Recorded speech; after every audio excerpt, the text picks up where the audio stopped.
আমি বলছি করিনি, এখন বেরাবে এখন। হ্যাঁ,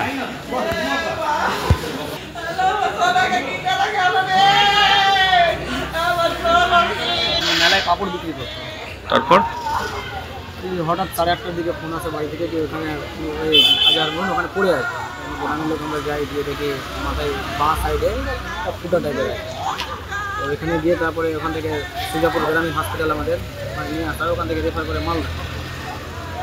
মালদা এখানে এসে পেশেন্ট এক্সপায়ার ভালো ছিল এবং খুবই সাধারণ ছিল। প্রত্যেক মেলাতে যেত, গিয়ে পাপড় উপর বিক্রি করতো, করে নিজের সংসার চালাতো।